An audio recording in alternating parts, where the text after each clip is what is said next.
அகத்தியமே சத்தியம், சத்தியமே அகத்தியம். வணக்கம் நண்பர்களே, இது அஸ்ட்ரோ சுரேஷ்.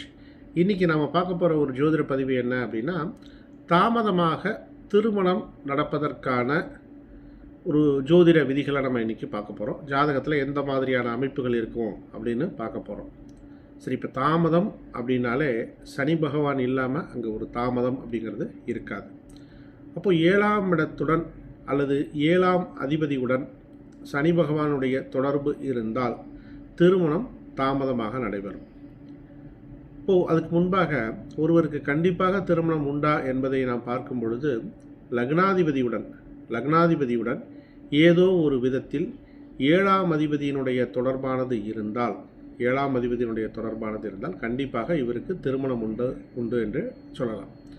சரி, இப்போ 7ஆம் பாவத்தோட சனி பகவான் இருந்தால் திருமணம் தாமதம்னு சொல்கிறோம். 2ஆம் இடத்துடனும் சனி பகவானுடைய தொடர்பு இருந்தாலும் அந்த வீட்டில் புதிதாக ஒரு நபர் வருவதை அது தடுக்கும். அது திருமணமாக இருக்கலாம், குழந்தையாக இருக்கலாம். அப்போ 7ல் சனி இருந்தால் திருமணம் தாமதம், 2ல் இருந்தாலும் திருமணம் தாமதமாக நடக்கிறதுக்கான வாய்ப்புகள் உண்டு அப்படின்னு சொல்லலாம். அடுத்து 7ஆம் பாவத்தில் இருக்கணுமா அப்படின்னு கேட்டிங்க அப்படின்னா அது மட்டும் கிடையாது. 7ல் இருக்கலாம், 7ஆம் இடத்தை பார்க்கலாம், 7ஆம் அதிபதியுடன் இருக்கலாம், 7ஆம் அதிபதியை பார்க்கலாம். அப்போ அந்த 7ஆம் பாவத்தோட சனி பகவானுடைய தொடர்பு ஒருவருக்கு இருந்தால் அவருடைய எதிர்பார்ப்புகள் கண்டிப்பாக அந்த திருமண வாழ்க்கையில் நிறைவேறாது. அவர் அதை விட்டு கொடுக்கணும். இப்படி தான் கலராக இருக்கணும், படிச்சிருக்கணும், வேலைக்கு போகணும், அப்படி இவர் எதை எதிர்பார்க்குறாரோ அது அங்கே இல்லாமல் இருக்கிறதுக்கான வாய்ப்புகளை அது கொடுக்கும். அப்போ அந்த 7ஆம் பாவத்துடன் சனி பகவானுடைய தொடர்பு இருக்கும் பட்சத்தில் விட்டு கொடுத்து தான் அந்த திருமண வாழ்க்கையை நீங்கள் அமைத்து கொள்ள வேண்டும். ஏதோ ஒரு விதத்தில் கண்டிப்பாக ஜோடி பொருத்தமானது இருக்காது. வேறு என்ன சொல்லலாம் அப்படின்னா, உங்களுடைய வாழ்க்கை துணை இப்போ ஒரு ஆண் ஜாதகத்தில் இருந்தது அப்படின்னா பெண் கொஞ்சம் ஒரு மாதம் 10 நாள் இல்லை 2 வருஷம் இந்த மாதிரி கொஞ்சம் வயது மூத்தவராக இருப்பதற்கான ஒரு வாய்ப்புகளை கூட கொடுக்கும். அந்நிய நபராக இருக்கிறதுக்கான ஒரு வாய்ப்புகள் இருக்குது. குண்டாக இருக்கலாம், சரிங்களா? அதேமாதிரி பெண் ஜாதகத்தில் இருந்தது அப்படின்னா அவங்களை காட்டிலும் வயது ரொம்ப அதிகமாக 7 வயசு 8 வயசு 9 வயசு இப்படி ரொம்ப அதிகமாக இருக்கிறதுக்கான ஒரு வாய்ப்புகளையும் அது கொடுக்கும், சரிங்களா? இப்போ 7ஆம் பாவத்தோட சனி பகவானுடைய காம்பினேஷன் தடை தாமதத்தை கொடுக்கும் அப்படின்னு பார்த்துட்டோம். அதற்கு ரெமெடி என்ன அப்படின்னா விட்டு கொடுத்து செல்ல வேண்டும். அதாவது உங்களுடைய கண்டிஷன்ஸ் எல்லாத்தையும் தூக்கி ஓரமாக வச்சுட்டு திருமணத்தை நோக்கி நீங்கள் போனீங்க அப்படின்னா கண்டிப்பாக திருமணம் நடந்துவிடும். சரி, வேறு என்ன செய்யலாம் அப்படின்னா, நிறைய தாய் தகப்பன் இல்லாத நபர்கள் நிறைய பேர் இருப்பாங்க. அவர்களை பார்த்து திருமணத்திற்கான ஒரு வாய்ப்புகள் குறைவாக இருக்கும். ஆசிரமம் மாதிரியான இடங்களில் போயிட்டு நல்ல பெண்ணாக நல்ல நபராக பார்த்து நீங்கள் திருமணம் செய்து கொள்வது சிறப்புன்னு கூட சொல்லலாம். அது இதுக்கான பரிகாரம்னு கூட சொல்லலாம். அடுத்து 7ஆம் இடத்தில் பாவகிரகங்கள் இருந்தாலோ, அதாவது 6, 8, 12 அதிபதிகள் இருந்தாலோ, பாதகாதிபதி தொடர்பு இருந்தாலோ, 7ஆம் இடம் 2ஆம் இடம் தீசூன்யமாக இருந்தாலோ இவர்களுக்கு காலதாமதமாக திருமணம் நடக்கிறதுக்கான ஒரு வாய்ப்புகள் உண்டு அப்படின்னு சொல்லலாம்.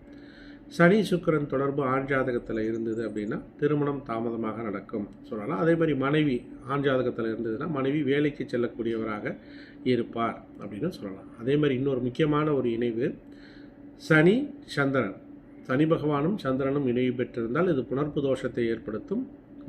திருமணம் கடைசி நிமிஷம் வரைக்கும் போயிட்டு நிற்கிறதுக்கான ஒரு வாய்ப்புகளை கூட இது ஏற்படுத்தி கொடுத்தணும். சனி பகவானும் சந்திரனும் இணைவு பெற்றிருந்தாலும் அல்லது சனி சந்திரனை பார்வை செய்யும்படியாக இருந்தாலும், சரிங்களா? இதெல்லாம் தாண்டி பொதுவாக லக்னாதிபதி பலம் இல்லாமல் இருக்கக்கூடாது. லக்னாதிபதி ஒரு நீசம் பெற்று லக்னாதிபதி 8, 12 அதிபதிகளோட பாதகாதிபதியோட தொடர்பில் இருந்து 7ஆம் அதிபதியோட எந்த தொடர்பும் இல்லாமல் இருந்தால் இவருக்கு திருமணம் ஆகாமல் போவதற்கான ஒரு வாய்ப்புகளை கூட அது கொடுக்கும். 7ஆம் அதிபதி 6ஆம் பாவத்தில் இருந்தது அப்படின்னா திருமணத்துக்கு முன்பாக நிறைய பிரச்சனைகள் வேணான்னு விடுறதுக்கான ஒரு வாய்ப்புகளையும் கொடுக்கும். 7ஆம் அதிபதி 8ஆம் பாவத்தில் இருந்தது லக்னாதிபதி தொடர்பும் இருக்குன்னா திருமணத்துக்கு பிறகு நிறைய பிரச்சனைகளை இந்த ஜாதகர் சந்திப்பார் அப்படின்னு கூட சொல்லலாம். அடுத்து 7ஆம் இடத்துல சந்திரன் இருந்தால் இவருடைய திருமண வாழ்க்கையில் ஏற்படக்கூடிய பிரச்சனைகளுக்கு இந்த ஜாதகரே காரணமாக இருக்கலாம். 7ல் சந்திரன் இருந்தால் இவர் திருமண வாழ்க்கையை இவரே முறித்து கொள்வார் அப்படின்னு கூட சொல்லலாம். ஓகேங்களா?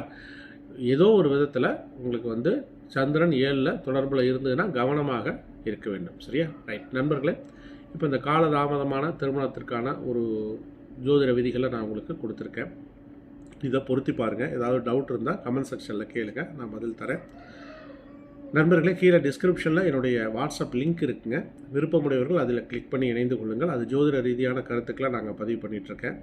அடுத்தது, நீங்கள் உங்கள் ஜாதகத்தை முழுமையாக பார்த்து ஆய்வு செய்யணும் அப்படின்னா என்னை தொடர்பு கொள்ளுங்கள். அதற்கான வழிமுறைகளையும் நான் உங்களுக்கு தெரிவிக்கின்றேன். வாட்ஸ்அப் மூலமாக ஜோதிடம் கற்றுக்கொள்ள வேண்டும் என்றாலும் என்னை தொடர்பு கொள்ளுங்கள். என்னுடைய சேனலை சப்ஸ்கிரைப் பண்ணிக்கங்க. அப்போ தான் நான் போடக்கூடிய பதிவுகள் உங்களை உடனுக்குடன் வந்தடையும். நண்பர்களே, மீண்டும் மற்றொரு பதிவுடன் நாளைக்கு நான் உங்களை சந்திக்கின்றேன். அகத்தியமே சத்தியம், சத்தியமே அகத்தியம். நன்றி நண்பர்களே.